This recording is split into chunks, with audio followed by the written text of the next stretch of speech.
कल एक बार जो डिकोडिंग और कोडिंग के शायद 25 तक क्वेश्चन कर लिए थे, उसके आगे एक बार देख लेना। डिकोडिंग कोडिंग को बुक से बनाना है ना, अपना उस दिन यही डिसाइड हो गया ना। तो डिकोडिंग पार्ट 1 का 25 से क्वेश्चन आगे जो है वो बना लेना, और जो डिकोडिंग कोडिंग का पार्ट 2 है उसमें वो सारे 30-40 क्वेश्चन है वो बना लेना। अगर कल कुछ डाउट रहेंगे ओनली वो ले लूँगा ना। फिर अपन मंडे से जो है NCERT बेस, पहले NCERT पढ़ेंगे, उसके अकॉर्डिंग से दृष्टि जो है उनको चैप्टर को टारगेट करेंगे। अपन पहले NCERT पढ़ेंगे, ठीक है। NCERT पढ़ेंगे। जो टेस्ट दिए थे ना उसमें सारे क्वेश्चन तो सही थे, लेकिन जो कुछ PCS वाले क्वेश्चन थे जैसे MP PCS वगैरह, वो थोड़ा सा दिक्कत हो रहा था, बन नहीं रहा था। चलो कोई नहीं, कल वो भी देख लेंगे, एक बार डाउट बता देना, ठीक है। अभी अपन ये पढ़ लेते हैं, कल वो काम कोडिंग डिकोडिंग है, फिर आपको सैटरडे संडे को टेस्ट हो जाएगा, ठीक है। क्योंकि उस दिन जो टेस्ट हुआ था वो सीक्वेंस वाला ही हुआ था वो टेस्ट। तो ये क्वेश्चन लगा लेना, जो डाउट रहेगा वो कल पूछ लेना, ठीक है। जो उस टेस्ट के जो डाउट थे और जो इधर डिकोडिंग कोडिंग दोनों पार्ट करोगे आप, उसके डाउट पूछ लेना, ठीक है। आज का टेस्ट होगा फिर सैटरडे संडे को। पार्ट 1 में 25 तक बना लिए थे उसके आगे, और पार्ट 2 का जो 30-40 क्वेश्चन वो सारा बना। हाँ ठीक। और ठीक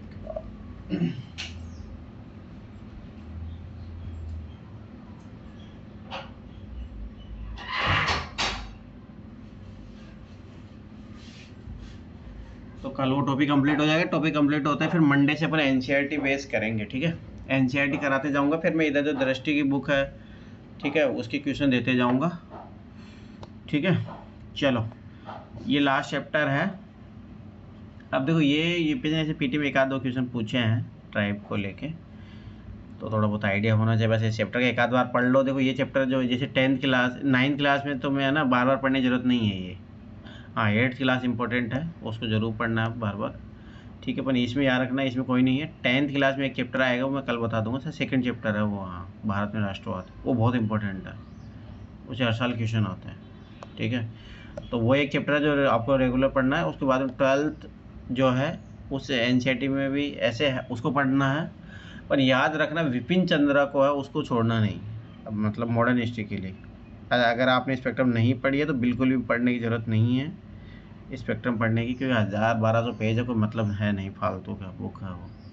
इससे अच्छा विपिन चंद्रा पढ़ लेना, 250 पेज में तुम्हारा मॉडर्न हिस्ट्री क्वेश्चन बन जाएंगे। ये चीज़ याद। अब की बार जो क्वेश्चन आए थे 2025 में, डायरेक्ट लाइन टू लाइन वहाँ से उठा के पूछा है, ठीक है। तो मॉडर्न हिस्ट्री के लिए वो पढ़ के जैसे मैं 12th खत्म करूँगा तो अभी साथ साथ वो विपिन चंद्रा पढ़ना शुरू कर दो, ताकि वो जैसे ख़त्म होगा तो फिर मैं PYQ करवा दूँगा, ठीक है। PT प्लस मेन दोनों के PYQ कर लेंगे अपन, तो ये चीज़ याद रखना। चलो, पूरी गढ़वाल के बुग्याल में चरती भेड़ें हैं। गढ़वाल याद रखना कि उत्तराखंड ये इधर वाला इलाका हो जाएगा। बुग्याल ऊंचे पहाड़ों पर 12,000 फुट से भी ज़्यादा ऊंचाई पर स्थित विशाल प्राकृतिक चारागाह होते हैं। जाड़ों में बर्फ़ से ढके होते हैं और अप्रैल के बाद हरे भरे हो जाते हैं। इस समय की पहाड़ियों की तलहटी तरह तरह की घास जड़ी जूटी बूटियों से भरी रहती है। हाँ मतलब यहाँ अलग मानसे इन चारागाहों में घनी हरियाली छा जाती है, चारों तरफ फूल ही फूल दिखाई देने लगते हैं। गढ़वाल चमोली ये सब उत्तराखंड का इलाका हो गया। इस अध्याय में आप घुमंत चारागाहों के बारे में पढ़ेंगे। घुमंत ऐसे लोग होते हैं जो किसी एक जगह टिक कर नहीं रहते, बल्कि रोजी रोटी की जुगाड़ में यहाँ से वहाँ घूमते रहते हैं। देश के कई हिस्सों में हम घुमंत चरवाहों को अपने जानवरों के साथ आते जाते देख सकते हैं। चरवाहों किसी टोली के पास भेड़ बकरियों का रेवड़ या झुंड होता है, तो किसी के पास ऊँट या अन्य मवेशी होते हैं। क्या उन्हें देखकर आपने कभी इस बारे में सोचा है कि वे कहाँ से आए और कहाँ जा रहे हैं? क्या आपको पता है कि वे कैसे रहते हैं, उनके आमदनी साधन क्या है, उनका अतीत क्या है? तो नॉर्मल चैप्टर है, बस एक बार पढ़ लो। एक आध क्वेश्चन जो PT में है तो थोड़ा बहुत आइडिया मिल जाएगा, परंतु याद रखना बार बार पढ़ने की जरूरत नहीं है। दूसरे मैं फिर बता रहा हूँ, विपिन चंद्रा को कम से कम 5 बार पढ़ना है, उससे तुम्हारा PT प्लस मेंस दोनों मॉडर्न हिस्ट्री का काम हो जाएगा।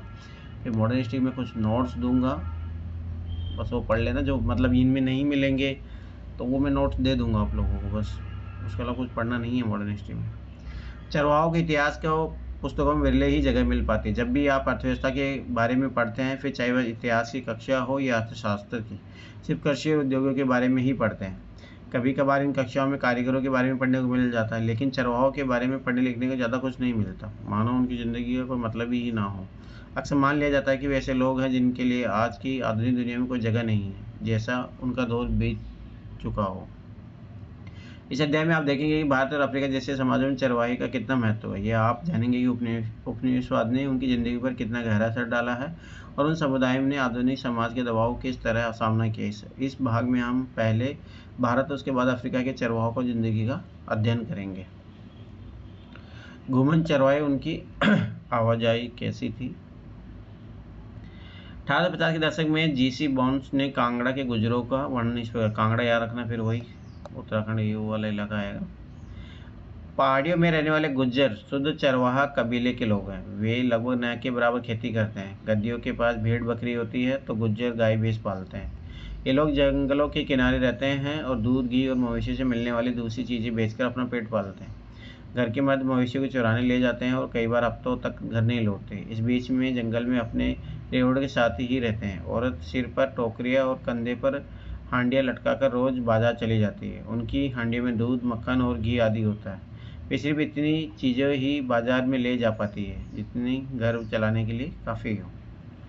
गर्मियों में गुज्जर अपने रेवड़ी को लेकर प्राय ऊपरी इलाकों में चले जाते हैं। वहाँ उनकी भैंसों को न केवल बहुत सारी हरी भरी बरसाती घास मिल जाती है और वो शीतोष्ण, न ज़्यादा ठंड न ज़्यादा गर्म, मौसम के हिसाब से खुद को डाल लेती है, बल्कि उन जहरीली मक्खियों से छुटकारा मिल जाता है जो मैदान में उनका जीना मुहाल किए रहते हैं। क्योंकि जब बारिश का मौसम होगा, कीचड़ काचड़ उसमें होती है। अब देखो, इस चैप्टर का पर्पज़ ये है कि मतलब जो यूपीएससी भाई एक ऐसा समुदाय भी है जिसके बारे में चर्चा नहीं होती, उसके बारे में बताना चाह रहा है और इनकी इम्पोर्टेंस भी है। जम्मू और कश्मीर के एक गुज्जर बकरवाल समुदाय के लोग भेड़ बकरियों के बड़े बड़े रेवड़ रखते हैं। अब याद रखना, जो गुज्जर बकरवाल है ये जो है आपका जम्मू कश्मीर, इधर हिमाचल प्रदेश, उत्तराखंड, इधर सब जगह पाया जाएगा। इस समुदाय के अधिकतर लोग अपने मवेशियों के लिए चारागाहों की तलाश में भटकते भटकते 19वीं सदी से यहाँ आए थे।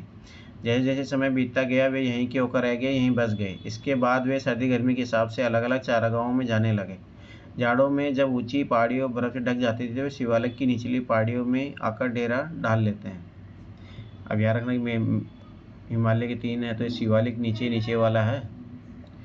जाड़ों में निचले इलाकों में मिलने वाली सूखी झाड़ियाँ ही उनके जानवरों के लिए चारा बन जाती है। अप्रैल के अंत तक वे उत्तर दिशा में जाने लगते हैं गर्मियों के चारागाहों के लिए। इस सफ़र में कई परिवार काफिला बनकर साथ साथ चलते हैं। वे पीर पंजाल के दर्रों को पार करते हुए कश्मीर की घाटी में पहुंच जाते हैं।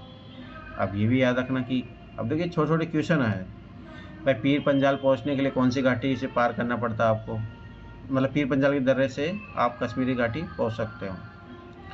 तो ये छोटी छोटी चीज़ें इन्फॉर्मेशन याद रख लेना, काम आती है। जैसे गर्मियाँ शुरू होती है, जमी हुई बर्फ़ की मोटी चादर फिगरने लगती है और चारों तरफ हरियाली छा जाती है। इन दिनों में यहाँ उगने वाली तरह तरह की घास से मवेशी को पेट भी भर जाता है और उन्हें सेहतमंद खुराक भी मिल जाती थी। सितंबर के अंत में बकरवाल एक बार फिर अपना बोरिया बिस्तर समेटने लगते। इस बार वे वापस अपने जाड़ों वाले ठिकानों की तरफ नीचे की ओर चल जाते हैं। जब वो पहाड़ों की चोटियों पर बर्फ़ जमने लगती है तो वो निचली पहाड़ियों की शरण में चले जाते हैं।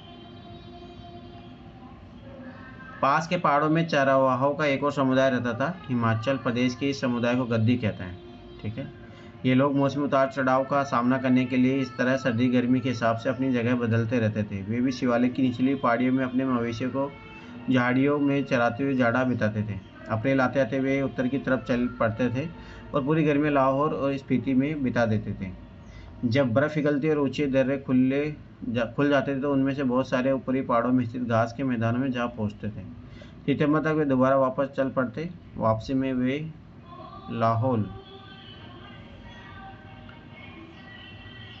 लाहौल स्पीति के गांवों में एक बार फिर कुछ समय के लिए रुकते। इस बीच वे गर्मियों की फसलें काटते और सर्दियों की फसलों की बुवाई करके आगे बढ़ जाते। यहाँ से अपने रेवड़ लेकर शिवालिक की पहाड़ी में जाड़े वाले चारागाहों में चले जाते और अगली अप्रैल में भेड़ बकरियाँ लेकर वे दोबारा गर्मियों की चारागाहों की तरफ रवाना हो जाते हैं। अब इससे ये भी पता लगता है कि ये लोग मूव ऑन करते रहते हैं, स्थायी नहीं है। अब देखिए इस टाइप के टेम्परेरी घर बना के रहते हैं। मध्य गढ़वाल के ऊंचे पहाड़ में एक गुज्जर मंडप गुजर, गडेरी, बुग्याल में मिलने वाले रिंगल एक तरह का पहाड़ी बाँस है और घास से बने मंडपों में रहते हैं। उन्हीं मंडपों का इस्तेमाल कार्यस्थल के रूप में होता था। यहाँ गुजर घी निकालते थे और उसे बेचते थे। हाल के सालों में बसों ट्रकों में भरकर भी दूध ले जाने लगे। ये मंडप 10,000 से 11,000 फुट की ऊंचाई पर होते हैं। इससे ज़्यादा ऊंचाई पर नहीं जा सकते। अब लेकिन इनकी भेड़ बकरी है, अभी इनके जैसे ऊन की कटाई हो रही है। ऊन का उतरने का इंतजार हिमाचल प्रदेश से पालमपुर के पास उहुल घाटी। तो उहुल घाटी याद रखना कहाँ पे है, हिमाचल प्रदेश में।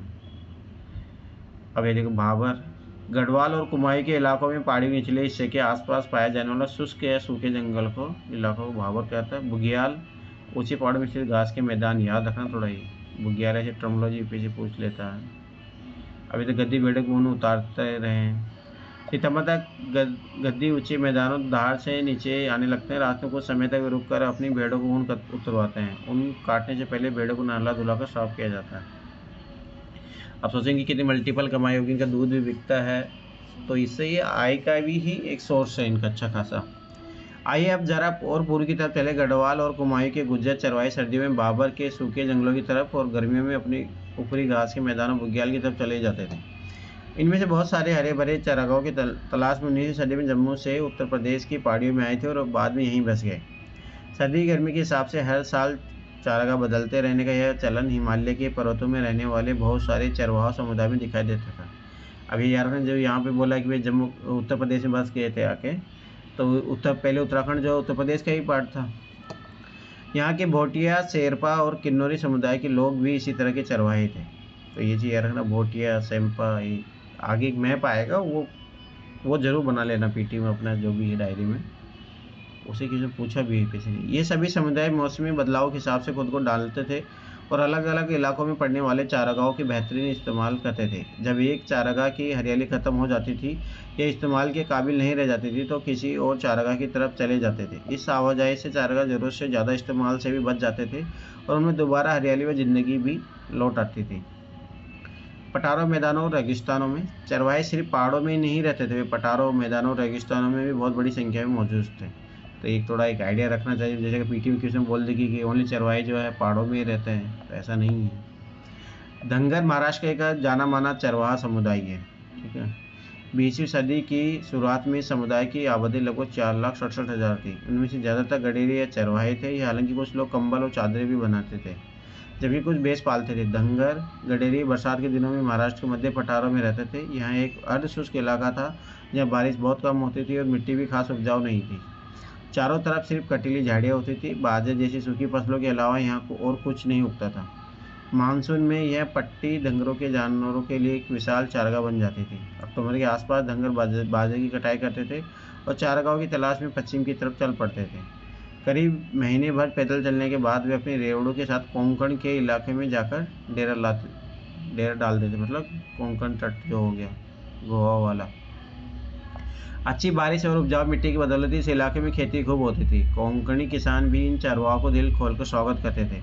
जिस समय धंगर कोंकण पहुंचते थे उसी समय कोंकण के किसानों को खरीफ की फसल काट कर अपने खेतों को रबी की फसल के लिए दोबारा उपजाऊ बनाना होता था।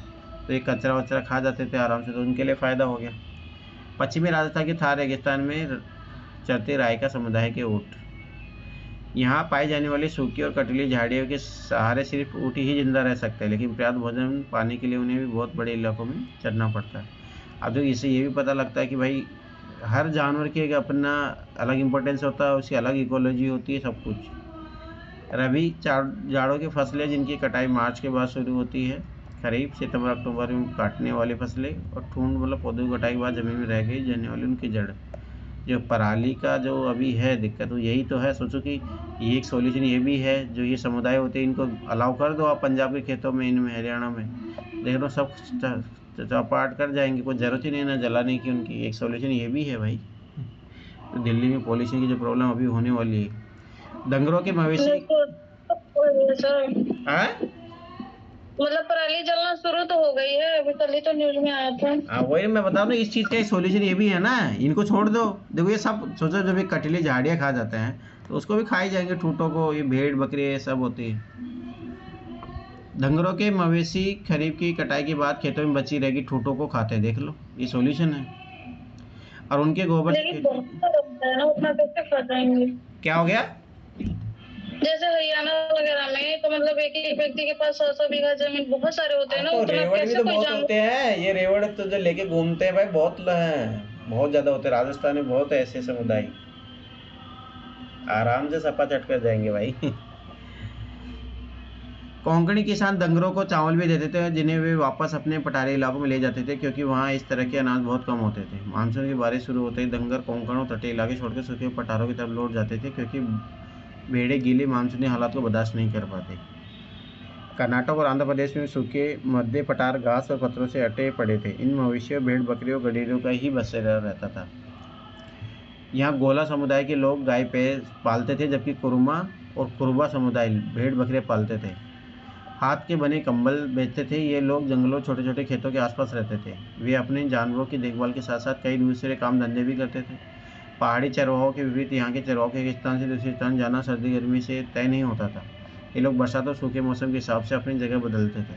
सोचिए, इससे देखो क्लाइमेट का भी फर्क पड़ता है। सूखे महीने में तटीय इलाकों की तरफ चले जाते थे, जबकि बरसात शुरू होने पर वापस चले देते थे। मानसून के दिनों में तटीय इलाकों में जिस तरह के गीले दलदली हालात पैदा हो जाते थे, वे सिर्फ भैंसों को ही रास आ सकते थे। ऐसे समय में बाकी जानवरों को सूखे पठारी इलाकों में ही ले जाना जरूरी था। चरवाहों में एक जाना पहचाना नाम बंजारे। अब ये यूपीएससी ने क्वेश्चन पूछा है, इसलिए बता रहा हूँ कुछ क्वेश्चन पूछे हैं पीटी में। तो एक क्वेश्चन तो यही पूछा था यूपीएससी ने 2013 या 14 में। बंजारे उत्तर प्रदेश, पंजाब, मध्य प्रदेश, महाराष्ट्र के कई इलाकों में रहते थे। ये लोग बहुत दूर दूर तक चले जाते थे और रास्ते में अनाज और चारे के बदले गाँव वालों को खेत जोतने वाले जानवर और दूसरी चीज़ें बेचते जाते थे। वे जहाँ भी जाते थे अपने जानवरों के लिए अच्छे चारागाह की खोज में रहते थे। तो यही यूपीएससी ने क्वेश्चन पूछा था, ये चीज़ याद रखना। बहुत सारे मुसाफिरों के विवरणों में हमें चारावाह समुदायों की ज़िंदगी की झलक मिलती है। मिसाल के तौर पर 19वीं सदी की शुरुआत में बुकानन ने मैसूर की अपनी यात्रा के दौरान गोला समुदाय का दौरा किया था। इसे अपने अनुभव के आधार पर उन्होंने लिखा, उनके परिवार जंगलों के किनारे छोटे छोटे गाँवों में रहते हैं, या वे थोड़ी सी ज़मीन पर खेती करते हैं, थोड़े बहुत जानवर रखते हैं और पास के कस्बों में जाकर दुग्ध उत्पाद बेचते हैं। उनके परिवार बहुत बड़े होते हैं, एक एक घर में 7-8 नौजवान आसानी से मिल जाएंगे। उनमें 2-3 लोग जंगल में जानवर चराते हैं, जबकि बाकी अपने खेत संभालते हैं और कस्बों में जलावन की लकड़ी और छप्पर के लिए पुआल आदि पहुंचाते हैं। तो इससे ये भी पता लगता है देखो कि बड़ा जो फैमिली होता है उनका क्या इंपॉर्टेंस है। और पहले के लोग इसीलिए तो करते थे कि खेती वेती जो सिस्टम होते हैं ना, याद रखना कि जो खाने को मिल ही जाता है। दूसरी बात, स्वाभाविक सी बात है कि खेती में लोग चाहिए होते हैं, इसीलिए पहले जॉइंट फैमिली है, बड़ी फैमिली इसीलिए पाई जाती थी। और जैसे जैसे अर्बनाइजेशन हुआ है तो ये चीज़ याद रखना कि nuclear family concept automatic develop हुआ है। और जब न्यूक्लियर फैमिली होगी, स्वाभाविक सी बात है, तो फिर बच्चे भी कम होंगे। अपने ऊँट के साथ एक ऊँट पालक, ये राजस्थान का आगे, राजस्थान जैसलमेर के निकट थार का रेगिस्तान है। इस इलाके के ऊँट पालकों को मारू रेगिस्तान रायका और उनकी बस्ती को ठंडी राजस्थान के रेगिस्तान में रायका समुदाय रहता है। तो ये थोड़ा याद रखना कौन सी कंपनी को एक मैप आएगा वैसे आगे, और ये चीज़ याद होनी चाहिए। इस इलाके में बारिश का कोई भरोसा नहीं था, होती भी थी तो बहुत कम, इसलिए खेती की उपज हर साल घटती बढ़ती रहती थी। बहुत सारे इलाकों में से दूर दूर तक कोई फसल होती नहीं थी। इसके चलते रायका खेती के साथ साथ चरवाही का भी काम करते थे। बरसात में तो बाड़मेर, जैसलमेर, जोधपुर और बीकानेर के रायका अपने गाँव में ही रहते थे, क्योंकि इस दौरान उन्हें वहीं चारा मिल जाता था। और अक्टूबर आते आते चारागाह सूखने लगते थे।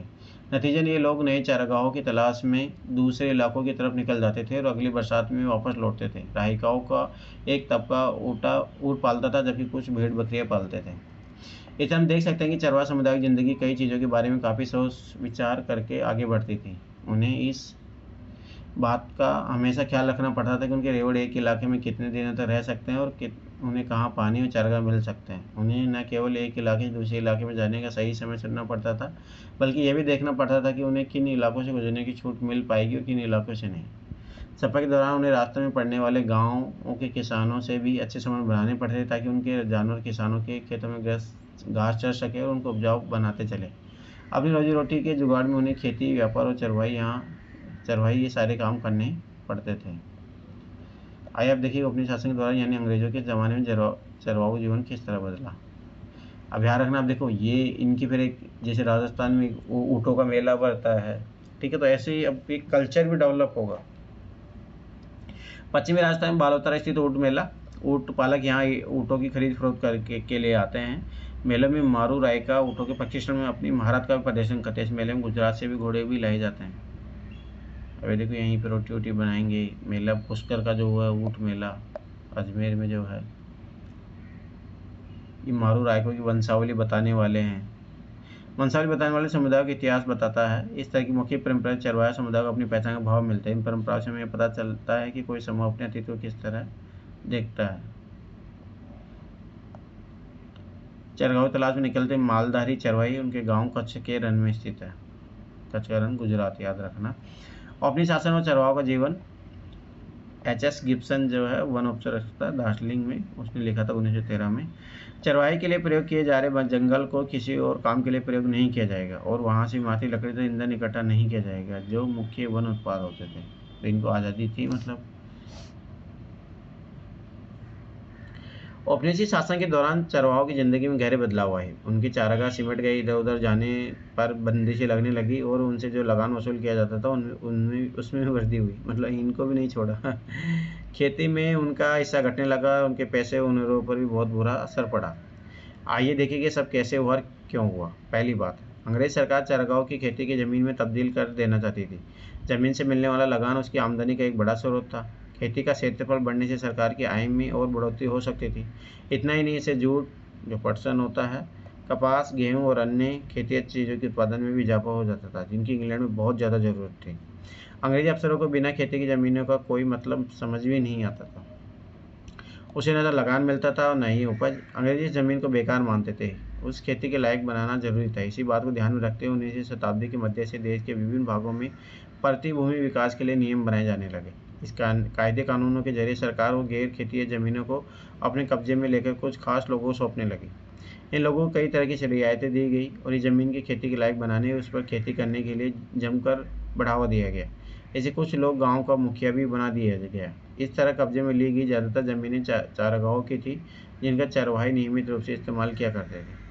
इस तरह खेती के फैलाव से चारागाह सिमटने लगे और चरवाहों के लिए समस्या पैदा होने लगी। अब ये दिक्कत हो जाएगी, इसीलिए इनकी जो चीज़ें हैं वो ख़त्म हो जाएगी। परंपरागत अधिकार वही जो परंपरा और रीति रिवाजों के आधार पर मिलने वाले अधिकार होते हैं, उनको परंपरागत अधिकार बोलते हैं। 19वीं सदी के मध्य तक आते आते देश के विभिन्न प्रांतों में वन अधिनियम भी पारित किए जाने लगे। अब ये सब चीज़ें याद रखना, पिछला जो चैप्टर तो उसे जोड़ो। वहाँ पे आदिवासियों को दिक्कत होने लगी थी। अब इनकी ज़मीन को कॉन्सेंट्रेट करने लगे, इन्हीं चरवाहों की इधर उधर नहीं, अब एक ही निश्चित एरिया डिसाइड कर दिया गया। इन कानूनों के आड़ में सरकारों ने ऐसे जंगलों को आरक्षित वन घोषित कर दिया जहाँ देवदार या साल जैसी कीमती लकड़ी होती थी। इन जंगलों में चरवाहों के घुसने पर पाबंदी लगा दी गई। कई जंगलों को संरक्षित घोषित कर दिया गया। इन जंगलों में चरवाहों को चरवाही की कुछ परंपरागत अधिकार तो दे दिए गए, लेकिन उनकी आवाजाही पर फिर बहुत सारी बंदिशें लगी रही। औपनिवेशिक अधिकारियों को लगता था कि पशुओं के चलने से छोटे जंगली पौधे व पेड़ों की नई कोपलें नष्ट हो जाती है। उनकी राय में चरवाहों के रेवट छोटे पौधे को कुचल देते हैं और कोपलों को खा जाते हैं, जिससे नए पेड़ों की बढ़त रुक जाती है। वन अधिनियम ने चरवाहों की ज़िंदगी बदल डाली। अब उन्हें उन जंगलों में जाने से रोक दिया गया जो पहले मवेशियों के लिए बहुमूल्य चारे का स्रोत थे।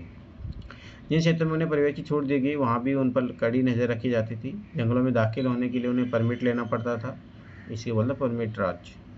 जंगल में उनके प्रवेश और वापसी की तारीख पहले से तय होती थी और वह जंगल में बहुत कम ही दिन बिता सकते थे। अब चरवाहे किसी जंगल में ज़्यादा समय तक नहीं रह सकते थे, भले ही वहाँ चारा कितना ही हो, घास कितनी भी क्यों ना हो और चारों तरफ घनी हरियाली हो। उन्हें इसलिए निकलना पड़ता था क्योंकि अब उनकी ज़िंदगी वन विभाग द्वारा जारी किए गए परमिटों के अधीन थी। परमिट में पहले से लिख दिया जाता था कि वह कानूनन कब तक जंगल में रहेंगे। अगर वह समय सीमा का उल्लंघन करते थे तो उन पर जुर्माना लगा दिया जाता था। अब इसलिए क्या होगा कि अभी लोग ये जॉब छोड़ के भागेंगे। 1920 के दशक में रॉयल कमीशन ऑन एग्रीकल्चर अपनी रिपोर्ट में याद रखना। अभी रॉयल कमीशन डायरेक्ट यूपी से पूछ सकता है, जैसे बटलर कमीशन के बारे में पूछा था, तो याद रखना ये एग्रीकल्चर से रिलेटेड था। छोटी छोटी चीज़ें बहुत काम आती है। बढ़ती आबादी, सिंचाई सुविधाओं के विस्तार और रक्षा उद्योग और एवं कृषि प्रायोगिक उद्योगों के लिए सरकार द्वारा चरागाहों के अधिग्रहण की वजह से चरवाही के लिए उपलब्ध इलाकों के क्षेत्र में बहुत भारी गिरावट आई। अब पशुपालकों को बड़े बड़े रेवट रखने में मुश्किल पैदा हो रही थी। इसकी वजह से उनकी आमदनी में गिरावट आई, उनके जानवरों की गुणवत्ता खुराक गिर गए और कर्जे बढ़ते जा रहे थे। तो ये हाल तो 1928 में है। अंग्रेज अफसर घुमंत किस्म के लोगों को शक की नज़रे से देखते थे। वे गांव-गांव जाकर अपनी चीज़ें बेचने वाले कारीगरों, व्यापारियों और अपने रेवड़ के लिए हर साल नए-नए चारागाहों की तलाश में रहने वाले, हर मौसम में अपनी रिहाइश बदल लेने वाले चरवाहों पर यकीन नहीं कर पाते थे। स्वाभाविक सी बात है, ये लोग घूम रहे हैं, तो बहुत सारी चीज़ें देख भी रहे हैं, बहुत सारी चीज़ें देख रहे तो अंग्रेज़ों शोषण एक गाँव से गाँव दूसरी जगह ट्रांसफ़र करते थे। वे चाहते थे कि ग्रामीण जनता गाँव में रहे, उनकी रिहाइश और खेतों पर उनका अधिकार तय हो। इस तरह की आबादी की पहचान करना और उसको नियंत्रित करना ज़्यादा आसान था और एक जगह टिक कर रहती थी। ऐसे लोगों को शांतिप्रिय, कानून पालन करने वाला माना जाता था। घुमंतों को अपराधी माना जाता था। 1831 में अपनी सी सरकार ने अपराधी जनजाति अधिनियम पारित किए। इस कानून के तहत दस्तकारों, व्यापारियों, चरवाहों के बहुत सारे समुदायों को अपराधी समुदाय की सूची में रख दिया गया।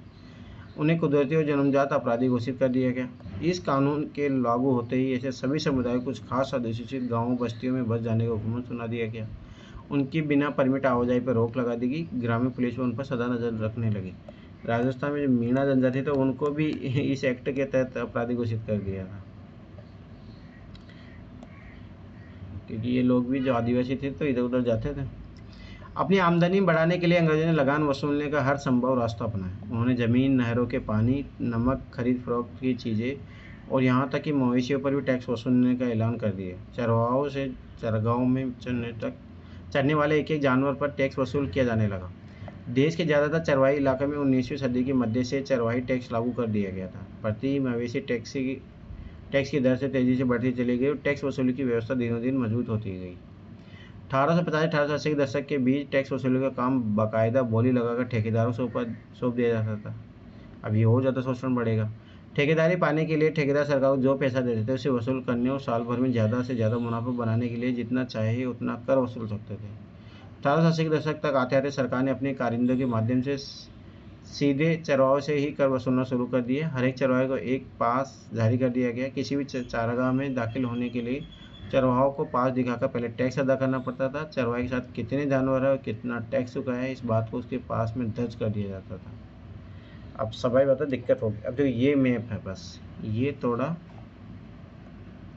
अपना जहाँ पे मैप हो वहाँ पे बना लेना, क्योंकि ये काम आएगा। क्योंकि जैसे ट्राइबल्स के बारे में बताया, भारत में चरवाहा समुदाय, इस नक्शे में केवल उन चरवाहा समुदाय के इलाकों को उल्लेख किया गया जिनके बारे में इस अध्याय में बात की गई। इनके अलावा भी अब देश के और चरवाहा समुदाय है, जैसे देखो भोटिया, गुजर, ये उत्तराखंड वाला इलाका, गद्दी हिमाचल, गुज्जर बकरवाल जम्मू कश्मीर में है, तो ये थोड़ा आइडिया होना चाहिए। मोहनपा तुम्हारा इधर अरुणाचल प्रदेश सब में मिल जाएगा। ये बंजारे एमपी में, राजस्थान में, रायका राजस्थान में, मरसुली क्षेत्र के मलदारी रखना गुजरात में मिलेंगे। धंगर अपन पढ़े थे अपन महाराष्ट्र में। ये कुरबा गोल्ला ये याद रखना आंध्र प्रदेश और कर्नाटक वाले में। तो ये थोड़ा बहुत पता होना चाहिए इनके बारे में। इन बदलावों ने चरवाहों की ज़िंदगी किस तरह प्रभावित किया, इन चीज़ों की वजह से चारागाहों की गंभीर कमी पैदा हो गई। जैसे जैसे ज़्यादा से ज़्यादा चारागाहों के सरकारी कब्जे में लेकर उन्हें खेतों में बदला जाने लगा, तो वैसे वैसे चारागाहों के लिए उपलब्ध इलाके सिकुड़ने लगे। इसी तरह जंगलों में आरक्षण का नतीजा यह हुआ कि गडेरी और पशुपालक अब अपने मवेशियों को जंगलों में पहले जैसे आज़ादी से नहीं चरा सकते थे। अब जब चारागाह खेतों में बदलने लगे तो बचे कुछ चारागाहों में चरने वाले जानवरों की तादाद बढ़ने लगी। इसी नतीजा ये हुआ कि चारागाह सदा जानवरों से भरे रहने लगे। अब तक घुमंत चरवाहे अपने मवेशियों को कुछ दिन तक एक ही इलाके में चराते थे, उसके बाद किसी और इलाके में चले जाते थे। इस अदला बदली की वजह से पहले चारागाह भी फिर से हरे भरे हो जाते थे, लेकिन चारागाहों की आवाजाही पर लगी बंदिशों और चारागाहों के बेसिवाय इस्तेमाल से चारागाहों का स्तर गिरने लगा। जानवरों के लिए चारा कम पड़ने लगा, फलस्वरूप जानवरों की सेहत और तादाद भी गिरने लगी। चारों की कमी और जब तब पड़ने वाले अकालों की वजह से कमजोर और भूखे जानवर बड़ी संख्या में मरने लगे। अब इससे क्या होगा, लोग पलायन करेंगे। चरवाहों ने इन बदलावों को सामना कैसे किया? इन बदलावों पर चरवाहों की प्रतिक्रिया कई रूपों में सामने आई। कुछ चरवाहों ने तो अपने जानवरों की संख्या ही कम कर दी।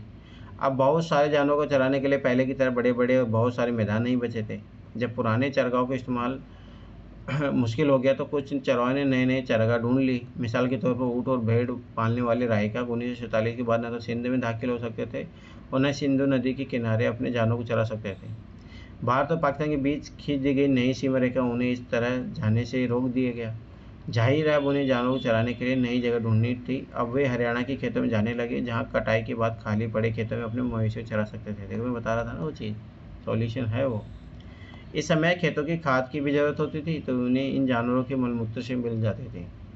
समय गुजरने के साथ कुछ धनी चरवाहे ज़मीन खरीदकर एक जगह बस कर रहने लगे। अब देखिए इनका धीरे धीरे ह्यूमन सेटलमेंट होने लगे। उनमें से कुछ नियमित रूप से खेती करने लगे, जबकि कुछ व्यापार करने लगे। जिन चरवाहों के पास ज़्यादा पैसा नहीं होता था, वे सूदखोरों से ब्याज पर कर्ज लेकर दिन काटने लगे। इस चक्कर में बहुतों के मवेशी ब्याज से जाते रहे और मजदूर बनकर रह गए। वे खेतों या छोटे मोटे कस्बों में मजदूरी करते दिखाई देने लगे। इस सब के बावजूद चरवाहे न केवल आज भी जिंदा है, बल्कि हाल के दशकों में कई जगह तो उनकी संख्या में वृद्धि भी हुई है। जब भी किसी इलाके के चारागाहों में उनके दाखिल पर रोक लगा दी जाती थी, वे अपनी दिशा बदल लेते, रेवट छोटा कर लेते, नई दुनिया की मिजाज से तालमेल बिठाने के लिए दूसरे काम धंधे भी करने लगते।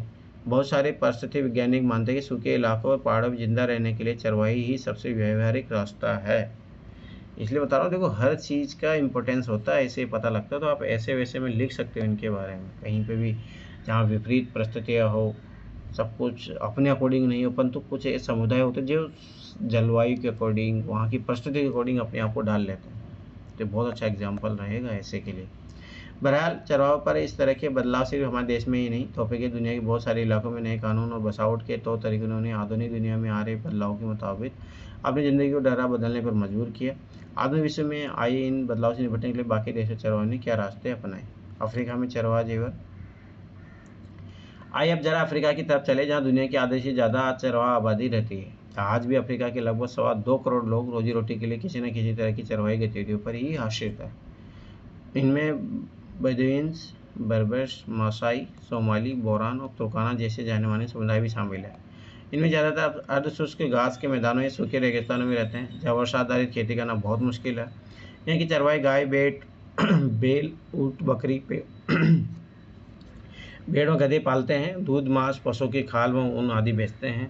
कुछ चरवाहे व्यापार और यातायात संबंधी काम भी करते हैं। कुछ चरवाहे के साथ साथ खेती भी करते हैं। कुछ लोग चरवाही से होने वाली मामूली आय से गुजर नहीं हो पाने पर कोई भी धंधा कर लेते हैं। हिंदुस्तान की तरह अफ्रीकी चरवाहों की ज़िंदगी में औपनिवेशिक और उत्तर औपनिवेशिक काल में गहरे बदलाव आए। आखिर क्या थे बदलाव? जैसे मासाई लैंड, ये वहाँ का जिसके पीछे किलिमंजारो पहाड़, याद रखना ये चीज़। तो साउथ अफ्रीका में किलिमंजारो पहाड़ कहाँ पे है बताइए? कौन से देश में होगा ये? सर ये तो अफ्रीका में होगा। मतलब अफ्रीका की बात कर रहा है ना, तो अफ्रीका महाद्वीप में होगा ये। तो कौन से कंट्री में? कंट्री पता होना चाहिए। देखो एनसीईआरटी में जो भी चीज़ नाम है पता होना चाहिए। बदलती परिस्थितियों के कारण मासाई मक्का, चावल, आलू, गोभी जैसे उन खाद्य पदार्थों पर निर्भर होते जा रहे हैं जो उनके इलाकों में पैदा नहीं होते थे। परंपरागत रूप से वे इन चीज़ों को पसंद नहीं करते थे। मासाई मानते हैं कि फसल उगाने के लिए ज़मीन पर हल चलाना प्रकृति के विरुद्ध है। सोचो, मतलब कुछ चीज़ें से संस्थाएं, परंपराएं होती हैं जो लोगों को बहुत कुछ रोकती है। जैसे सर ये किलिमंजारो पहाड़ मतलब तंजानिया में है। हाँ, तो ये याद रखना।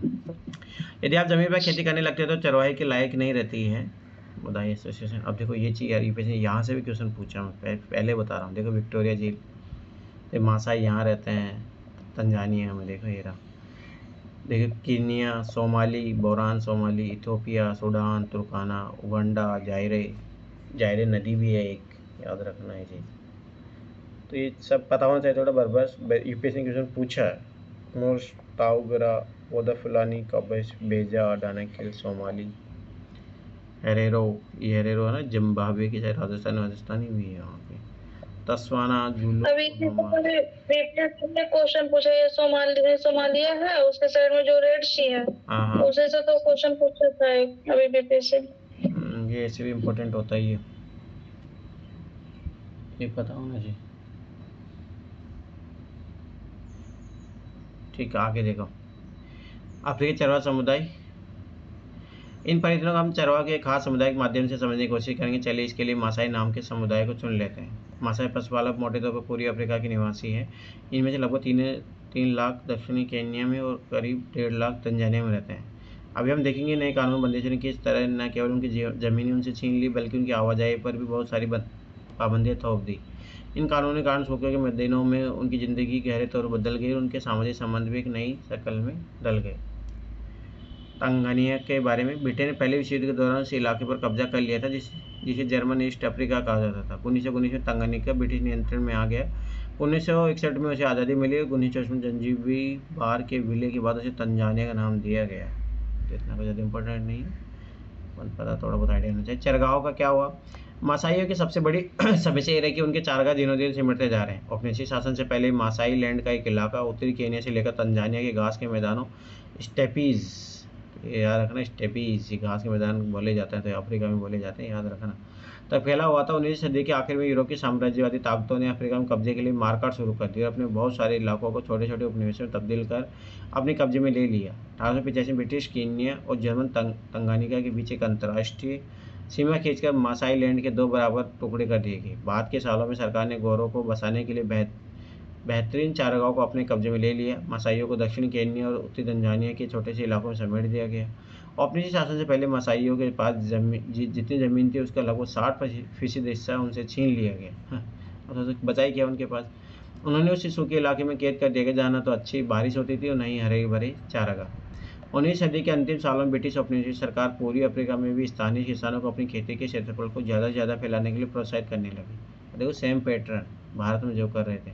जैसे जैसे खेती का प्रसार हुआ वैसे वैसे चारागाह खेती में तब्दील होने लगे।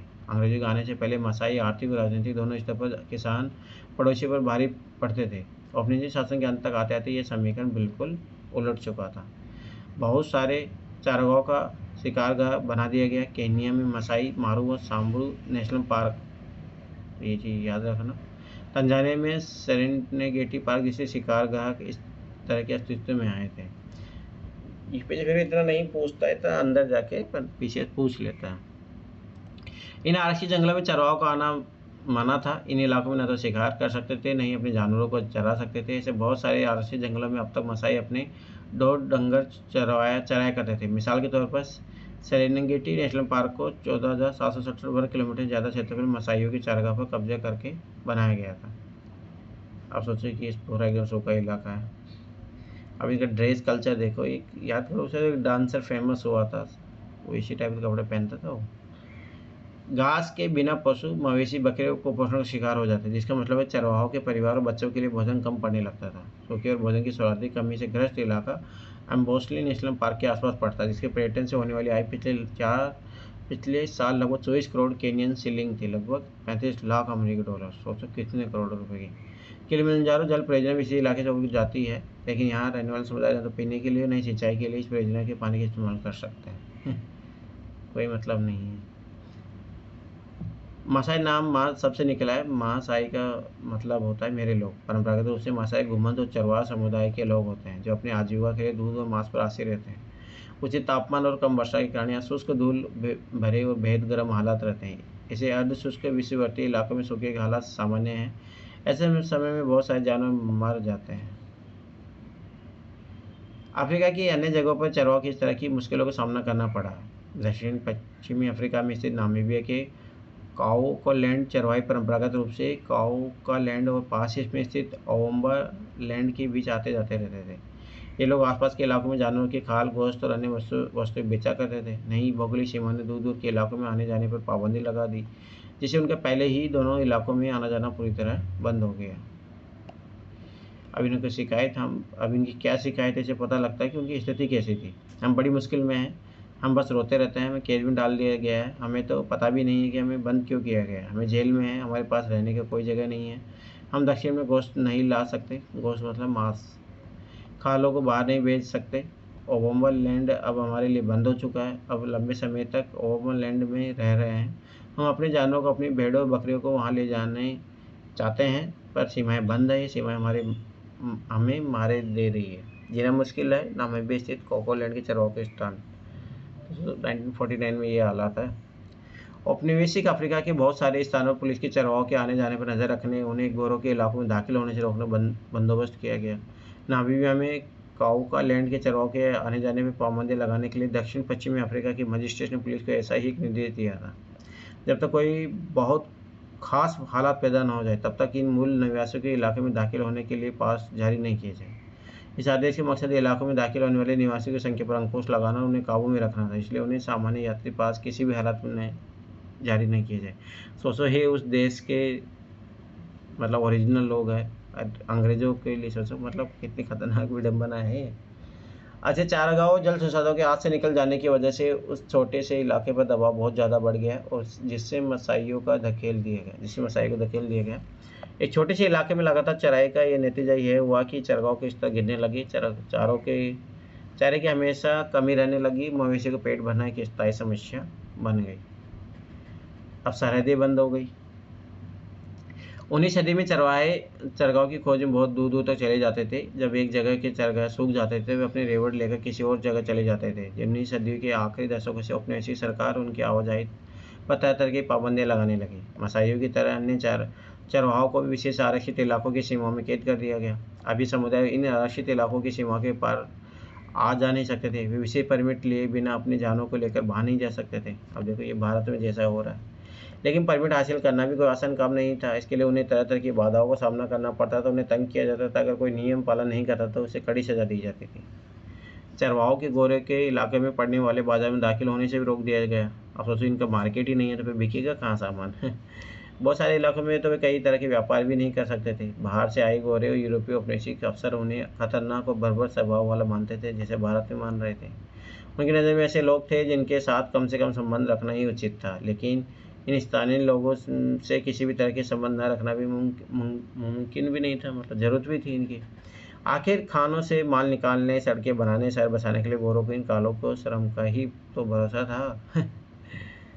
भाई उन्होंने सोचा कि इतना खतरनाक तरीके से लोगों का वो किया है यूज। नई सरहदों ने चरवाहों की जिंदगी रातों रात बदल डाली। नई पाबंदियों और बाधाओं को आड़ में उन्हें प्रताड़ित किया जाने लगा और छोटे से इलाकों में खुद को कैद सा महसूस करने लगे। इससे उनकी चरवाही और व्यापारी दोनों तरह की गतिविधियों पर बहुत बुरा असर पड़ा। अब तक चरवाही न केवल मवेशी चराते थे बल्कि तरह तरह के व्यवसाय भी किया करते थे। अपने शासन के अंतर्गत थोप दी गई बंदिशों से उनका व्यापार बंद तो नहीं हुआ, लेकिन अब उस पर तरह तरह के अंकुश जरूर लग गए हैं। जब चरगाह सूख जाते हैं तब इनकी और खतरनाक स्थिति हो जाती है। सूखा दुनिया भर के चरवाहों की ज़िंदगी पर असर डालता है। जिस साल बारिश नहीं होती वो चरगाह सूख जाते हैं। अगर उस साल मवेशियों को किसी हरे भरे इलाके में न ले जाए तो उनके सामने भूखमरी की संकट पैदा हो जाता था। इसलिए परंपरागत तौर पर चरवाहे घुमंत स्वभाव के लोग होते थे। यहाँ से वहाँ जाते ही रहते थे। इसी घुमंत पने की वजह से वे बुरे वक्त का सामना कर पाते थे और संकट से बच निकलते हैं। लेकिन औपनिवेशिक शासन की स्थापना के बाद तो मसाइयों को एक निश्चित इलाके में कैद कर दिया गया। उनके लिए एक इलाका आरक्षित कर दिया गया और चरगाह खोज में यहाँ वहाँ भटकने पर रोक लगा दी गई। उन्हें बेहतरीन चारागाहों से महरूम कर दिया गया और एक ऐसी अर्धशुष्क पट्टी में रहने पर मजबूर कर दिया गया जहाँ सूखे की आशंका हमेशा बनी रहती है। क्योंकि लोग संकट के समय भी जानवरों को लेकर ऐसी जगह नहीं जा सकते जहाँ उन्हें अच्छे चारागाह मिल सकते थे। इसलिए सूखे सालों में मसाइयों के बहुत सारे मवेशी भूख और बीमारियों की वजह से मारे जाते थे। 1930 की एक जांच से पता चला कि केन्या में मसाइयों के पास 7,20,000 मवेशी, 8,20,000 भेड़ और 1,71,000 गधे थे। 1933 और 34 में पड़े केवल 2 साल के सूखे बाद इनमें से आधे से जानवर मर चुके थे। सोचो इनकी इकोनॉमी खत्म हो गई। जैसे जैसे चरने की जगह सिकुड़ती गई, सूखे दुष्परिणाम भयानक रूप से लेते चले गए। बार बार आने वाले बुरे सालों की वजह से चरवाहों के जानवरों की संख्या में लगातार गिरावट आती गई। तो याद रखना, एक बार यूपीएससी ने पूछा भी था काल का क्या प्रभाव पड़ा था। यूपीएससी मॉडल हिस्ट्री में क्वेश्चन पूछा था। तो अगर देखो नॉर्मल तो आंसर सब लिखते हैं, पर अगर आप ये पॉइंट भी डालोगे वह चरवाहों को भी जो है उनकी समस्या, उनके पशु मर जाते हैं, तो एक अलग पॉइंट मिलेगा जो कोई नहीं लिखता। योद्धा गहरे लाल रंग के सूखा और चमकदार मोतियों के आभूषण पहनते हैं तथा स्टील की नोक वाले 5 फुट लंबा भाला रखते हैं। बारीकी से सवारे गए उनके बाल गेरू से रंगे होते हैं। उगते सूर्य को सम्मान देने के लिए पूर्व की ओर मुख करके खड़े हैं। योद्धा अपने समुदाय की रक्षा करते हैं और लड़के पशुओं को चराते हैं। सूखे मौसम में योद्धा और लड़के दोनों ही पशु चराते हैं। तो देखो ये अपने खुद का ही सेल्फ डिफेंस सिस्टम भी क्रिएट करते हैं। सफ़र एक जैसा नहीं पड़ा है। औपनिवेशिक काल में अफ्रीका के बाकी स्थानों की तरह मसाई लैंड में भी आए बदलाव में सारे चरवाहों पर एक जैसा नहीं पड़ा। उपनिवेश बनने से पहले मसाई समाज 2 सामाजिक श्रेणी में बटा हुआ था, वरिष्ठ जन, एल्डर्स और योद्धा। वरिष्ठ जन शासन चलाते थे। समुदाय से जुड़े मामले विचार विमर्श करने और अहम फैसले लेने के लिए वे समय समय पर सभा करते थे। सोचो डेमोक्रेसी का अस्तित्व दिखा रहा। योद्धा में ज़्यादातर नौजवान होते थे जिन्हें मुख्य रूप से लड़ाई लड़ने और कबीले की हिफाजत करने के लिए तैयार किया जाता था। वे समुदाय की रक्षा करते थे, दूसरे कबीलों की मवेशी को छीन कर लाते थे। जहाँ जानवरों की संपत्ति हो वहाँ हमला करके दूसरों के जानवर छीन कर लेना एक महत्वपूर्ण काम होता था। याद करो भारत में सिंधु घाटी सभ्यता के टाइम था ऐसा। अलग अलग चरवाहा समुदाय की ताकत इन्हीं हमलों से तय होती थी। युवा को योद्धा वर्ग ऐसा तब भी माना जाता था जब वे दूसरे समूह के मनुष्य को छीनकर और युद्ध में बहादुरी का प्रदर्शन कर अपनी मैदानगी साबित कर देते थे। फिर भी वे वरिष्ठ जनों के नीचे रहकर ही काम करते थे। अगर आप देखो ना, मतलब जो सिंधु घाटी सभ्यता थी, जब उसके बाद में सिंधु घाटी सभ्यता का डिक्लाइन होता है, फिर उसमें वैदिक सभ्यता जब आती है, तो वैदिक सभ्यता के टाइम में भारत में वैसा ही था। मतलब आज भी योद्धा बनने के लिए युवकों को व्यापक अनुष्ठानों से गुजरना पड़ता है। हालांकि अब ये प्रथा पहले जैसी प्रचलित नहीं रही है। इसके लिए युवा को लगभग 4 माह तक अपने कबीले के एक इलाके का दौरा करना पड़ता है। ये यात्रा के अंत में वे अपने छापा मारों की तरह दौड़ दौड़ कर अपने अहाते में घुसते हैं। समारोह के मौके पर युवक ढीले कपड़े पहनते हैं, पूरे दिन नाचते रहते हैं। इस अनुष्ठान के साथ अपने जीवन के नए चरण में पहुंच जाते हैं। लड़कियों को इस तरह के अनुष्ठानों से नहीं गुजरना पड़ता। अब एक चीज़ याद रखना, हर ट्राइबल जो भी हो, कोई सा भी समाज हो, वहाँ पे भिन्नता रहेगी स्त्री पुरुष में। मसाइयों के मामले की देखभाल करने के लिए अंग्रेज सरकार ने कई ऐसे फैसले लिए जिनसे आने वाले सालों में बहुत गहरे असर पड़े। उन्होंने कई मसाई उपसमूहों के मुखिया तय कर दिए गए और अपने अपने कबीलों के सारे मामलों की जिम्मेदारी उन्हें सौंप दी गई। इसके बाद उन्होंने हमलों और लड़ाई पर पाबंदी लगा दी। इस तरह वरिष्ठ जनों योद्धाओं दोनों की परंपरागत सत्ता बहुत कमजोर हो गई। जैसे जैसे समय बीता, उपनिवेशी सरकार द्वारा नियुक्त किए गए एक मुखिया माल इकट्ठा करने लगे। उनके पास नियमित आमदनी थी जिससे वे जानवरों, साजो सामान और ज़मीन खरीद सकते थे। वे अपने गरीब पड़ोसियों को लगान चुकाने के लिए भी कर्ज पर पैसा देते थे। उनमें ज़्यादातर बाद में शहरों में जाकर बस गए और व्यापार करने लगे। उनकी बीवी बच्चे गांव में ही रहकर जानवरों की देखभाल करते। उन्हें चरवाही और गैर चरवाही दोनों तरह की आमदनी होती थी। अगर उनके जानवर किसी वजह से घट जाए तो वे और जानवर खरीद सकते थे। तो ये ड्यूअल सिस्टम हो गया, अभी दोनों काम कर रहे हैं। जो चरवाही सिर्फ अपने जानवरों के सहारे ज़िंदगी बसर करते थे, उनकी हालत अलग थी। उनके पास बुरे वक्त का सामना करने के लिए अक्सर साधन नहीं होते थे। इससे एक चीज़ यहाँ पे ये भी सीखने को मिलता है कि इन्वेस्टमेंट जो है अलग अलग जगह करो। अब देखिए ये लोग कर रहे हैं, पशुपालन भी कर रहे हैं, साथ में बाहर मार्केट में कमाने भी जा रहे हैं, तो स्थिति सही है। युद्ध काल के दौरान उनका सब कुछ खत्म हो जाता था। तब उन्हें काम की तलाश में आसपास के शहरों की शरण लेनी पड़ती थी। कोई कच्चा कोयला जलाने का काम करने लगता था तो कोई कुछ और करता। जिनकी तकदीर ज़्यादा अच्छी होती थी उन्हें सड़क या भवन निर्माण कार्य में काम मिल जाता था। इस तरह मसाई समाज में 2 स्तर बदलाव आए। पहला, वरिष्ठ जनों और योद्धाओं के बीच उम्र पर आधारित परंपरागत फर्क पूरी तरह खत्म भले न हुआ हो, पर बुरी तरह अस्त व्यस्त जरूर हो गया। दूसरा, अमीर और गरीब चरवाहे के बीच एक नया भेदभाव, सोचिए आर्थिक भेदभाव पनप गया। अब इस तरह हम देखते हैं कि आधुनिक विश्व में आए बदलावों से दुनिया के अलग अलग चरवाहा समुदाय पर अलग अलग तरह के असर पड़े। नए कानूनों सीमाओं ने उनके आवाजाही को डरा बदल दिया। जैसे जैसे चारागाह खत्म होते गए, जानवरों को चराने एक मुश्किल काम होता चला गया और चारागाह बचे थे वे भी अत्यधिक इस्तेमाल की वजह से बेकार हो गए। सूखे समय उनकी समस्या पहले से भी ज़्यादा बढ़ गई, क्योंकि तब उनके जानवर बड़ी तादाद में दम तोड़ने लगते थे। अब उनके आने जाने पर बहुत सारी बंदिशें थोप दी गई, इसलिए वे नए चारागाहों की तलाश भी नहीं कर सकते थे। फिर भी चरवाहे बदलते वक्त के हिसाब से खुद को डालते हैं। वे अपनी सालाना आवाजाही का रास्ता बदल लेते हैं, जानवरों की संख्या कम कर लेते हैं, नए इलाकों में दाखिल होने के लिए हर संभव लेन देन करते हैं और राहत, रियायत और मदद के लिए सरकार पर से दबाव भी डालते हैं।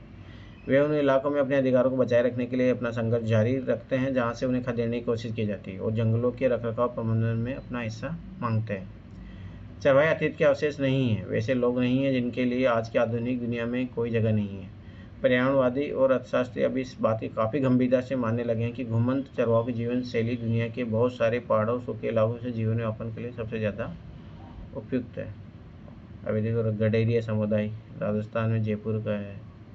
बड़ी सड़कों भारी यातायात गडेरिया के नए इलाकों में जाने पर एक नया अनुभव बना दिया। सोचो सड़कों पर जाते हैं।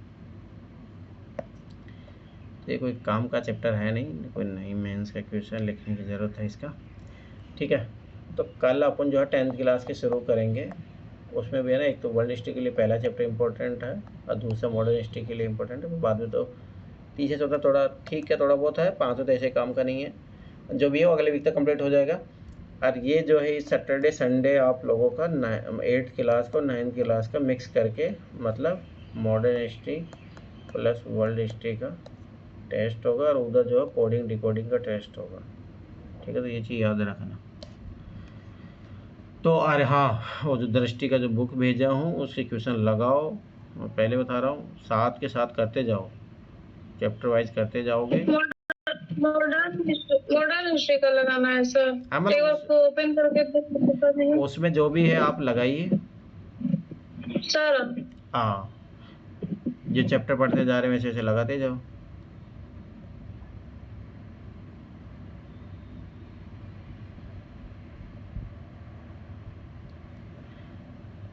तो ये अच्छी बुक है, याद रखना, क्योंकि इसमें जो पुरानी वाली ओल्ड एनसीईआरटी थी ना, बहुत पुरानी वाली, वो भी है और नई एनसीईआरटी दोनों है। ठीक है, तो क्लास वाइज है, देखो यहाँ पे चैप्टर वाइज, तो जो चैप्टर पढ़ते जा रहे हो साथ साथ लगाते जाओ। तो इससे क्या ना, एनसीईआरटी रट जाएगी, तो एनसीईआरटी का फ़ायदा उठा पाओगे, याद रख लेना ये चीज़। तो ये चीज़ करते जाओ साथ के साथ। इससे क्या होगा, जैसे आज मान के चलो ये चैप्टर पढ़ा, ये चैप्टर के जो भी क्वेश्चन आए बने हैं इसमें जाके लगा लो, ख़त्म, बस हो गया रिवीजन। तो ये चीज़ याद रखना। हाँ, ये तो सारा हिस्ट्री है सर, मतलब कि एंशिएंट मेडाइवल जो भी 6 से 12 सारा हाँ है। हाँ, सारा सारा है। तो हमें तो अभी तो प्रेजेंट टाइम में तो मॉडर्न, मॉडर्न ही हाँ लगाना है ना। मॉडर्न ही लगाना है, अभी वो नहीं लगाना है, जो आप जो पढ़ रहे हो वही लगाना अपन। ठीक है, तो ये चीज़ याद रख लेना, ज़रूर लगा लेना। एनसीईआरटी बहुत अच्छी कमांड हो जाएगी, इसीलिए मैंने भेजा था ये। सारी एनसीईआरटी है, हिस्ट्री, पॉलिटी, ज्योग्राफी, इकोनॉमी सब, तो वो काम हो जाएगा। फिर इसके बाद जैसे एनसीईआरटी कंप्लीट होगा, विपिन चंद्रा पढ़ के जो वो था यूथ कंपटीशन वाला जो मैं भेजा ही था, वो लगा लेना। ठीक, फिर उसके बाद में विजन का टेस्ट लगाऊंगा। ठीक है, फिर लगाना आपको विजन का टेस्ट, ये चीज़ याद रखना, ये सब चीज़ें करने के बाद में। ठीक है, चलो फिर कल मिलते हैं अपन।